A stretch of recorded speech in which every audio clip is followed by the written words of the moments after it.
तो second case है when resources are limited, उस समय ग्रोथ कर्व कैसा आएगा, ग्रोथ मॉडल क्या होगा। तो एक बात बताओ, जब रिसोर्सेस लिमिटेड होगा तो इन्वायरमेंट नॉर्मल या फेवरेबल? नॉर्मल। अनफेवरेबल मत बोलना। अनफेवरेबल माहौल तब होता है जब जैसा नेचुरली हो उससे भी ज्यादा भयावह हो जाए। इन्वायरमेंट नॉर्मल है और नॉर्मल इन्वायरमेंट में रिसोर्सेस लिमिटेड, वहां पे कॉम्पिटिटर भी होगा, वहां पे प्रीडेटर भी होगा, डिजीज कॉजिंग एजेंट भी होगा, सब होगा। लेकिन एनसीईआरटी खुद लिखती है population are mainly affected by resources. तो हम यहाँ बात कर रहे हैं रिसोर्स लिमिटेशन की। और अगर रिसोर्स लिमिटेड है तो सुनना ध्यान से, एक पर्टिकुलर समय तक पॉपुलेशन ग्रो करता जाएगा करता जाएगा करता जाएगा, उसके बाद रिसोर्स लिमिटेड है तो पर्टिकुलर इंडिविजुअल ही पर्टिकुलर पॉपुलेशन का उस पर्टिकुलर एरिया में रह पाएगा। ये उस जगह की कैपेसिटी है कि मैक्सिमम इतना, बस अब नहीं, बस अब नहीं। अगर ऐसा है तो इस कैपेसिटी को कहते हैं केयरिंग कैपेसिटी और इसको डिनोट करते हैं के से, केयरिंग कैपेसिटी। केयरिंग कैपेसिटी तो सुनना ध्यान से, केयरिंग कैपेसिटी क्या होता है। फॉर एग्जांपल, आप अगर ऑफलाइन क्लासरूम में पढ़ते तो मान लो कि मेरे क्लास में 50 बच्चा है और उस 50 बच्चा को लेकर मैं पढ़ा रहा हूं क्लास में। आया 10 बच्चा घुसा क्लास, मैंने क्लास शुरू कर दिया टाइम पे। फिर 2 बच्चा आया, फिर मामला आगे बढ़ा, फिर मतलब कि ऐसे पहुंचता पहुंचता 25 पहुंचा, 30, 40 पढ़ाते जा रहे हैं, नो प्रॉब्लम, पॉपुलेशन बढ़ता जा रहा है। 45, 50, जैसे ही 50 हुआ तो पीछे से कुछ बच्चा बोलने लगा, सर सफोकेशन हो रहा है। मैं समझ गया, अब एसी चलवा दो यार। फिर एसी चलाने के बाद भी मामला और नहीं बढ़ाया जा सकता है क्योंकि ऑलरेडी वो एनवायरनमेंट ऐसा था कि मतलब अब बस अब अनफेवरेबल की तरफ जा रहे हैं। यानी कि 50 तक की कैपेसिटी थी क्लासरूम की, 50 तक की कैपेसिटी थी, 50 के बाद बच्चा बोलने लगा सर अब नहीं, सर ये हो रहा है, सर वो हो रहा है। मैं समझ गया इस क्लासरूम की कैपेसिटी 50 है, अगर मुझे 50 से अधिक बच्चा पढ़ाना है तो मुझे क्लासरूम बड़ा लेना होगा। लेकिन फिर भी बच्चे कहने हम तो बायोलॉजी पढ़वे करेंगे। 2 बच्चा और आके बैठ गया उसी क्लासरूम में, उसी क्लासरूम में स्टूल लगा के बैठ गया, बेंच तो फुल हो गया। अगर स्टूल लगा के बैठ गया तो ओवरऑल पूरे क्लासरूम की आबादी फिर से बढ़ी है और पता चला 4 मिनट के बाद पीछे के कोने का बच्चा बेहोश हो गया। क्यों बेहोश हो गया? क्योंकि उस रूम में जितना O2 कंज्यूम हो रहा था और जितना CO2 रिलीज हो रहा था, उसकी एक कैपेसिटी थी उस रूम की कि इतने O2 और इतने CO2 में हम 50 लोगों को सर्वाइवल दिला पाएंगे। ये उस एरिया का, उस क्लासरूम का कैरिंग कैपेसिटी हुआ। किसी पर्टिकुलर लड़के का कैरिंग कैपेसिटी नहीं था, वो क्लासरूम का था 50%। जैसे ही उससे आगे बढ़े तो पीछे के कितने बच्चे बेहोश हुए? 2। कितने हुए? 2। जरूरी नहीं है 2 ही हो सकता है 5 भी बेहोश हो जाए और 5 बेहोश होने के बाद मामला पहुंच जाएगा कहां पे? 47 पे और फिर से कैरिंग कैपेसिटी के नीचे पहुंच गया मामला और फिर अब क्लासरूम कहने लगा कि 3 बच्चा और ला सकते हो, मेरी कैपेसिटी 50 है। 50 लाए, मामला चलता रहेगा, पढ़ाते रहेंगे, आराम से सब पढ़ेगा, कोई दिक्कत की बात नहीं है, कोई चिंता की बात नहीं है। फिर 2 बच्चा आ गया, फिर 2-4 बेहोश, फिर मामला 50 से नीचे जाएगा। इसका मतलब जब कैरिंग कैपेसिटी क्रॉस करता है तो नेचर खुद को इक्विलिब्रियम में मेंटेन कर लेता है। और ये जो डिस्टरबेंस है, आपके उस क्लासरूम में डिस्टरबेंस सफोकेशन था और नेचर में डिस्टरबेंस कई प्रकार का हो सकता है। रिसोर्सेस लिमिटेशन हो सकता है, कोरोना हो सकता है, ओमिक्रोन हो सकता है, बाढ़ हो सकता है, सुखाड़ हो सकता है, कई अदर प्रकार के आपदा हो सकता है, भारत पाकिस्तान युद्ध हो सकता है, भारत के अंदर हिंदू मुस्लिम दंगा हो सकता है जो सरकार चाहती है, मौजूदा सरकार का फेवरेट मुद्दा, ये कुछ भी हो सकता है और इससे आबादी घटेगा, नेचर को इससे फायदा हो जाएगा क्योंकि नेचर चाहती है कि केयरिंग कैपेसिटी के पास रहेगा तो रिसोर्सेस बहुत ज्यादा यूटिलाइज होगा। ठीक है, जो लिमिटेड रिसोर्सेज है उस समय पर्टिकुलर इंडिविजुअल के लिए ठीक है, लेकिन अगर हमेशा 50-50-50-50 चलते रहा तो क्लासरूम गंदा हो जाएगा। तो एक दिन हो सकता है कि 50 से भी कैरिंग कैपेसिटी नीचे घट के 45 ना करना पड़ जाए। तो नेचर चाहते हैं मामला हमेशा कैरिंग कैपेसिटी के नीचे ही रहे, बराबर में भी ना है। बराबर तक आ जाएगा तो किसी का मौत नहीं होगा, जब क्रॉस करेगा तब मौत शुरू होगा, तब मौत शुरू होगा। मतलब मौत का मतलब ओवरऑल डेथ शुरू होने लगेगा। तो ये है मुद्दा। मैंने आपको इसके एग्जांपल से समझाया है, क्लासरूम के एग्जांपल से। अब मैं आपको समझाता हूँ नेचर। इस पूरे अर्थ की कैपेसिटी में आपको बता रहा हूँ। पूरे अर्थ इकोसिस्टम है, एरिया है, पूरे अर्थ सबसे बड़ा इकोसिस्टम है। पूरे अर्थ पर ह्यूमन एस्टिमेटेड है कि 10 मिलियन रह सकता है। कितना? 10 मिलियन, उससे ज्यादा नहीं रह सकता, बस 10 मिलियन। अब मुझे बताओ अभी ह्यूमन की आबादी क्या है? अभी ह्यूमन की क्या है आबादी ओवरऑल वर्ल्ड की? अरे 700 करोड़, 750 करोड़ तो तभी बताए थे 2011 में। 8 करोड़ के आसपास होगा, मान लेते हैं 8 करोड़ के आसपास होगा। अब मुझे एक बात बताओ, अगर ऐसा है तो क्या हम लोग कैरिंग कैपेसिटी को टच करने वाले हैं कि नहीं है? कैरिंग कैपेसिटी को टच करने वाले हैं कि नहीं है ना? और याद कीजिए, इकोलॉजी में ही और रिप्रोडक्शन में भी मैंने आपसे चर्चा किया था, कोरोना आने की वजह से मैं खुश हूँ। मैं मतलब बायोलॉजिस्ट। और मैंने आपको कहा था इस खुशी का कारण ये नहीं है कि लोग मर रहे हैं और मुझे खुशी हो रहा है। खुशी का कारण ये नहीं है। खुशी का कारण ये है कि हम लोग कैरिंग कैपेसिटी से अब बहुत नीचे आने वाले हैं। इसका मतलब ये नहीं कि किसी के मरने पे मैं खुशी मना रहा हूँ, नहीं। मतलब ये कह रहा हूं मैं नेचर के हिसाब से सोच रहा हूं तो खुशी हो रही है, क्योंकि नेचर अब अपने इक्विलिब्रियम से नीचे की तरफ जा रहा है।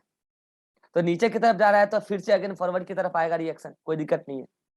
लेकिन अगर ये इक्विलिब्रियम क्रॉस करता तो रिसोर्सेस लिमिटेड की वजह से मरते, फलाने की वजह से मरते, ठिकाने की वजह से मरते। तो कोरोना आके एक तरीके से नेचर को बैलेंस कर दिया। और थर्ड वेव अभी आया है, सेकंड वेव में खूब मौत हुई है। थर्ड वेव के आने से कोई फायदा नेचर को दिखने वाला है नहीं। अगर इससे भी मौत और ज्यादा हो जाए, देखो हम ये नहीं मना रहे कि किसी का मौत हो, ह्यूमन का, कोई ना कोई अपने जिंदगी को जीना चाहता है। हम नेचर के बिहाफ से बात कर रहे हैं। मेरा ही हो जाए ना, हमें क्या फर्क पड़ता है, नेचर को फायदा होगा। हम ये कह रहे हैं कि अगर इसमें भी उतना ही मौत हो जाए जितना सेकंड वेव में हुआ था, तब ये समझ लो कि जो पॉपुलेशन बढ़ने का जो टेंशन हो रहा था ना, ये अपने आप ऑटोमेटिक कंट्रोल हो जाएगा। ये टेंशन खत्म हो जाएगा, कोरोना आके कंट्रोल कर देगा। उसके बाद लोगों को पता चल जाएगा कि जो इतना आबादी बढ़ा के रखे थे उसका कोई फायदा है नहीं। ठीक है, चलिए। तो कुल मिला के मैं आपको बताना चाह रहा हूं कि अर्थ की कैरिंग कैपेसिटी ह्यूमन स्पीसीज के मामले में कितना है? 10 बिलियन। कितना है? 10 बिलियन। और हम लोग इसको लगभग टच करने वाले। फॉर एग्जाम्पल मैंने एक ग्रासलैंड बनाया और मैं कहता हूं कि इस ग्रासलैंड में इतना घास है, इतना घास है कि 500 रेबिट खा सकता है। 500 रेबिट खा सकता है। अगर यहाँ पे 100 रेबिट ला के आपने छोड़ा तो मामला सेट चल रहा है, बहुत मस्त तगड़ा, खा पी के ग्रोथ कर रहा है। दिन दुगनी रात चुगनी मेहनत किया, 200 हो गया। फिर वो लोग मिलकर दिन दुगनी रात चुगनी मेहनत किया, 400 हो गया। अभी भी कोई दिक्कत नहीं है, कोई मरमुरा नहीं रहे, आराम से रह रहे हैं। फिर दिन दुगनी रात चुगनी मेहनत किया, बढ़ के मामला 500, अभी भी दिक्कत नहीं है। अब अगर इससे अधिक होगा, इससे अधिक हुआ मान लो 510, तो इन सब के बीच में रिसोर्स का इतना भयंकर लड़ाई झगड़ा हो जाएगा, इतना भयंकर कि कुछ ना कुछ मरेंगे 10 के आसपास। और उसके बाद मामला इक्विलिब्रियम में आ जाएगा। कहने का मतलब ये है, after caring capacity nature support नहीं करता है ग्रोथ को। और अगर ऐसा है तो चलिए अब हम आपको बता रहे हैं ग्राफ। ग्राफ अरे सिंपल, आपको आसानी से समझ में आ जाएगा, हिंदी से भी सरल है। देखिए ग्राफ में यहां से यहां आया, देन यहां से यहां गया, बढ़ता जा रहा है, उसके बाद कांस्टेंट। अगर आप गौर से देखेंगे तो ये एस बन रहा है, एस एस। ठीक है, इसलिए इसको आप बोलेंगे सिग्मोइड कर्व। अब समझिए, आप जानते हैं यहाँ क्या है? dn upon dt, sorry dt। यहाँ क्या है? dt और यहाँ क्या है dn। अब मैं आपको बता रहा हूँ ये फार्मूला किस फार्मूला के बेसिस पे मैंने ग्राफ बनाया। ये मैंने बनाया है dn/dt। पहले तो क्या होता था rn, तो rn अभी भी है, मगर अब कुछ इन्वायरमेंटल रेसिस्टेंस आया है। इन्वायरमेंटल रेसिस्टेंस आया जो पॉपुलेशन को रेस्ट्रिक्टेड कर रहा है ग्रोथ के लिए। तो वो फैक्टर क्या है, वो फैक्टर है k-n/k। ये ओवरऑल इन्वायरमेंटल रेसिस्टेंस है। ओवरऑल इन्वायरमेंटल रेसिस्टेंस मतलब जो पॉपुलेशन को बढ़ने से रोकेगा। ये कोरोना हो सकता है, ये लिमिटेशन ऑफ रिसोर्स हो सकता है, बाढ़ हो सकता है, सुखाड़ हो सकता है, भूकंप हो सकता है, ज्वालामुखी हो सकता है, कुछ भी हो सकता है। दंगा हो सकता है, हिंदू मुस्लिम हो सकता है, हिंदुस्तान पाकिस्तान चाइना अमेरिका ये हो सकता है। ठीक है, मारकाट हो सकता है। ठीक, तो कुल मिला के इससे क्या होगा, आबादी घटेगा। कैसे घटेगा, अगर ये पूरा फैक्टर कम होगा तो मल्टीप्लाइड में कम आएगा इसके साथ, अगर इसके साथ मल्टीप्लाइड में कम आएगा तो चेंज में पॉजिटिव चेंज कम होगा, और अगर ऐसा है तो आबादी कम बनेगी। यही है बात। अब इसमें हम एक एक करके आपको हर स्टेप को समझा देते हैं। देखो यहां से यहां तक अगेन वही लैग फेज, ये पूरा एक्सपोनेंशियल फेज या लॉग फेज। सुनना ध्यान से, एक्सपोनेंशियल या लॉग। अब यहाँ पे इसका और इसका एक अलग नाम रखा, इसका नाम रखा पॉजिटिव एक्सेलरेशन फेज और इसका नाम रखा निगेटिव एक्सेलरेशन फेज। और आपको पता होगा फिजिक्स में आप पढ़ते होंगे, निगेटिव एक्सेलरेशन को ही डिक्सेलरेशन कहते हैं, डिक्लेरेशन। ठीक है, घटना। और उसके बाद ये पर्टिकुलर फेज ये कहला रहा है, ये अब जाता ही जा रहा है, समय बढ़ते जाओ कांस्टेंट है, ये कहला रहा है एसिम्प्टोमेटिक फेज, या इसी को बोल रहे हैं इक्विलिब्रियम फेज। इक्विलिब्रियम फेज, ठीक, या जीरो फेज। यानी कि यहाँ पे टोटल 5 फेज हुआ है। फर्स्ट बोलो लेफ्ट फेज, सेकंड बोलो पॉजिटिव एक्सेलरेशन, थर्ड बोलो लॉग या एक्सपोनेंशियल, फोर्थ बोलो निगेटिव एक्सेलरेशन, फिफ्थ बोलो एसिम्प्टोमेटिक फेज या इन्वायरमेंटल या यू बोलो जीरो फेज या इक्विलिब्रियम फेज। इक्विलिब्रियम फेज, ठीक है। आइए एक एक करके आप ही से हम पूछेंगे, आपको ही बताना है। ठीक है, अगेन यहाँ पे आर क्या है, आर आप जानते हैं b-d। चलिए लैग फेज में क्या हो रहा है रिवा, बी और डी में बी और डी दोनों इक्वल होगा। इक्वल, तो आर कांस्टेंट। पॉजिटिव, अच्छा पॉजिटिव। तो dn/dt पॉजिटिव। पॉजिटिव, तो n एन भी पॉजिटिव। बढ़ेगा। बार बार सिखा रहे हैं, ग्रोथ रेट पॉजिटिव नो या सर, निगेटिव या जीरो, पॉपुलेशन डेंसिटी का चेंज पॉजिटिव निगेटिव या जीरो, लेकिन पॉपुलेशन डेंसिटी सॉरी कांस्टेंट रहेगा। पॉपुलेशन डेंसिटी या तो कांस्टेंट या तो इंक्रीज या तो decrease, not zero, not positive ना निगेटिव, इंक्रीज डिक्रीज और कांस्टेंट। ठीक है, पॉपुलेशन डेंसिटी, हाँ पॉपुलेशन डेंसिटी का चेंज पॉजिटिव निगेटिव और जीरो हो सकता है। मामला सेट है। अभिषेक बताओ सेकंड फेज में बी और डी का क्या हाल है। Sir birth rate increase, birth rate ज्यादा, डिक्रीज, डेथ रेट कम, तो आर आर मैक्सिमम। अभी ने मैक्सिमम बोलो, बढ़ रहा है यूं बोलो, positive. Yes dn/dt sir, an increasing, positive होगा सर, dn पॉजिटिव, पॉजिटिव और positive n sir, increasing. Increasing.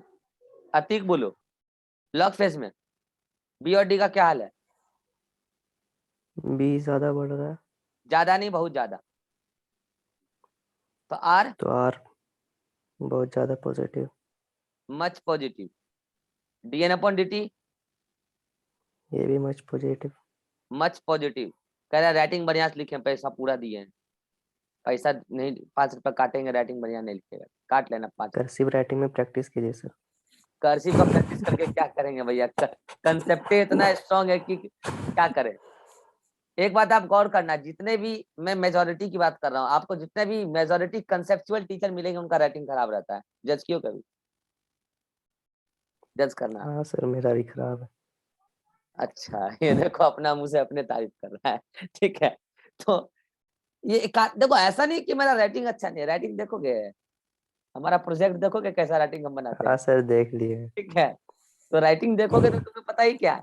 लेकिन यार हमें कंसेप्ट देना है, हमें राइटिंग नहीं सिखाना है आपको, हमें कंसेप्ट देना है, समय लगता है कंसेप्ट देने में। चलिए, तो एन क्या होगा? बहुत ज्यादा बढ़ जाएगा बहुत ज्यादा बढ़ेगा, बढ़ेगा। ठीक है, राशि। सर। वहाँ पे हाँ बोलो। सर 1 नंबर में जो है तो R तो 0 हो जाएगा ना। अरे हाँ यार, D ये इक्वल बात टू सो रही है 0। क्या? सस्ता नशा की है ये। R 0 होगा, R 0 होगा, रिवास हो गए। नो सर, ब्रांड चेंज करो, सस्ता नशा हो रहा। 4 नंबर मिलता पे ही आई। नहीं बड़ा। अच्छा, dn/dt कांस्टेंट हो जाएगा हाँ ये भी हाँ, डी 0 होगा। 0। हाँ, ये 0 होगा। ठीक है, अब ठीक है, बी डी के बराबर, R 0 डी 0, तो एन कांस्टेंट। ठीक है, राजेश्वरी बोलो, 4th नंबर पे। सर यहाँ पे डेथ ज्यादा होगा बर्थ से। हाँ, अब डी रुको, ग्रेटर। 1 मिनट को बता रहे हैं। ये सही बात बोली है कि बर्थ, क्या बोले, फिर से बोलना। सर यहाँ पे डेथ रेट ज्यादा होने लगेगा। डेथ रेट ज्यादा सर होने लगेगा, ठीक है, ये मानते हैं, पहले के तुलना में। यस सुनो, यस इस सर। पेज को मैं एक्सप्लेन करता हूँ, आप लोग करोगे उल्टा पुल्टा करोगे। यहाँ पे थोड़ा चक्कर है, देखो हो क्या रहा है, आबादी अभी भी बढ़ रहा है, लेकिन बढ़ते बढ़ते घट रहा है। कितने लोग समझ पे मैं क्या बोल रहा हूं? बढ़ते बढ़ते घट रहा है। कह रहे या तो बढ़ना बोल लो या तो घटना बोल लो, दोनों बात एक साथ है। चलिए, मैं कह रहा हूं, यहाँ पर अभिषेक ने बाइक पर बैठा, एक ही चाल से यहां तक चला, किसी की तलाश में, और जिसका तलाश था वो उसको यहाँ दिखी, तुरंत एक्सेलरेटर बढ़ाया, और जब तक वो साइकिल से जा रही थी ये एक्सेलरेटर बढ़ाता ही रह गया, बढ़ाता ही रह गया। अब दिखा कि उसका भी साइकिल स्लो हो चुका है, तो इसने अपने बाइक को रोक नहीं लिया या अपने बाइक को टर्न नहीं कर लिया, इसने अपने बाइक को स्लो किया है, और बाइक अभी भी आगे ही जा रही है, और तब जाके उसके साइकिल के बराबरी में आ गया। आगे का कहानी अभिषेक ही बताएगा, मैं नहीं कह सकता। समझ रहे हो क्या? मतलब यहाँ पे उसने बैठा बाइक पर एक कांस्टेंट चाल में, किसी की तलाश में, यहाँ तलाश वाले आदमी दिखे, स्पीड बढ़ा उसका पीछा करने के लिए, लेकिन वो आगे थे और अपनी चाल से चल रहे थे, और उसको पकड़ने के तलाश में, उसको पकड़ने के लिए इसने अपने बाइक को काफी स्पीड अप किया, काफी ज्यादा स्पीड अप किया, और रोड भी अच्छा मिला। उसके बाद ये अपनी बाइक को आगे बढ़ाते हुए स्लो किया, आगे बढ़ाते हुए स्लो किया है, ना कि पीछे बढ़ाया। इसी का मतलब है बढ़ते हुए घटना, आगे बढ़ाते हुए, यानी कि चाल अभी भी है, लेकिन यहाँ पे एक्सेलरेशन निगेटिव। यह बात आप फिजिक्स में भी पढ़ो। बोलो, ये बात कितने को पल्ले पड़ गया, हाथ खड़ा करो तो। देखो, अभिषेक को सबसे पहले पल्ले पड़ा है, मैं तो कहानी काल्पनिक बना रहा था, ये सच्चाई में ले जा रहा है? चलिए, तो यहाँ पे मैं कह रहा हूं कि देखो भैया, ऐसा नहीं है कि यहाँ पे बर्थ बहुत ज्यादा हो गया, सॉरी डेथ बहुत ज्यादा हो गया। अभी भी मैं आपको अगर बोलूं कि अभी भी यहाँ पे बर्थ और डेथ दोनों ही हो रहा है। क्या हो रहा है भाई? अभी भी यहाँ पे बर्थ और डेथ दोनों ही हो रहा है, और अभी भी आपको दिख रहा होगा कि dn/dt, यहाँ पे आपको दिख रहा होगा कि मामला जा रहा है निगेटिव की तरफ, निगेटिव की तरफ जा रहा है। लेकिन निगेटिव की तरफ जाने से पहले एक दिन 0 तो आएगा। अरे निगेटिव की तरफ जाने से पहले एक दिन 0 तो आएगा। तो मैं कह रहा हूं कि बर्थ अभी है डेथ से ज्यादा, लेकिन बर्थ पहले का तुलना में घट गया। तो सुनना, मैंने यहाँ क्या किया, ऐसे कर दिया। सुनो, यहाँ पे डेथ बहुत कम था, यहाँ पे डेथ सबसे कम था, और यहाँ पे डेथ मीडियम। यहाँ पे बर्थ सबसे ज्यादा था, सॉरी यहाँ पे बर्थ ज्यादा था, यहाँ पे बर्थ सबसे ज्यादा है, यहाँ पे बर्थ मीडियम। इसका मतलब अगर मैं इन दोनों स्टेज में कंपैरिजन करूं तो यहाँ पे डेथ कम, यहाँ पे डेथ ज्यादा, यहाँ पे बर्थ कम, यहाँ पे बर्थ सॉरी यहाँ पे बर्थ ज्यादा, यहाँ पे बर्थ कम।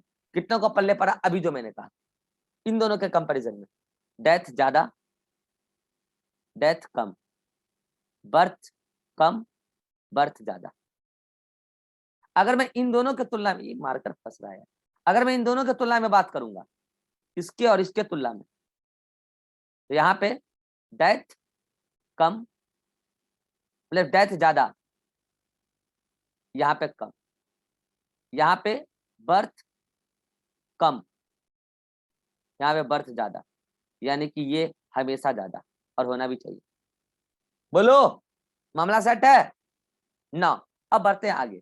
तो बताओ मुझे, अगर बी ज्यादा है डी से तो फाइनली आर क्या होगा? Negative, R negative,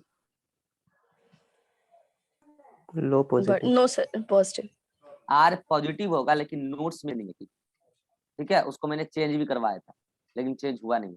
are positive और उसके बाद dn upon dt, dn upon dt positive, positive और n इंक्रीजिंग, इंक्रीज, बहुत ज्यादा इंक्रीज नहीं। अगर मैं यहाँ 3 एरो लगा रहा तो यहाँ 2 एरो लगा सकता हूँ, इसका मतलब घट रहा है, ओवरऑल घट रहा है यार, आप देखो ना, मतलब यस सर। बढ़ते हुए घट रहा है, बढ़ते हुए घट रहा है। अब मामला एक दिन ऐसा हो जाएगा कि पॉपुलेशन पहुंच जाएगा एक पर्टिकुलर इक्विलिब्रियम पे, अब उससे ज्यादा नहीं बढ़ सकता, उससे ज्यादा नहीं बढ़ सकता। तो बताओ फिफ्थ फेज के लिए अतिक बताएगा एसिम्प्टोमेटिक में क्या हो रहा है। बी और डी बराबर हो गया सर। बराबर, तो इसी से आर बराबर। R zero, zero, R zero तो dn अपॉन dt वो भी जीरो। जीरो, तो N constant. Population density constant.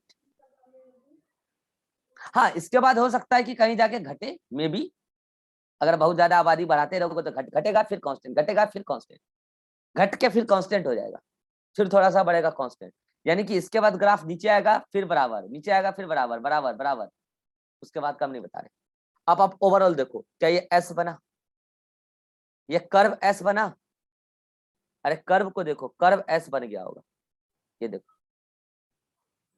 S, और इसको बोलते हैं हम लोग, ये पर्टिकुलर जो ग्राफ है सिग्मोइड कर्व, कर्व सिग्मोइड है, सिग्मोइड कर्व। ठीक है, चलिए, तो अब ऐसा एग्जांपल नेचर में हर जगह देखने को मिलता है, हर जगह मतलब हर जगह। अच्छा, ये लैपटॉप मेरा लैग कर रहा है क्या आप लोग की तरफ?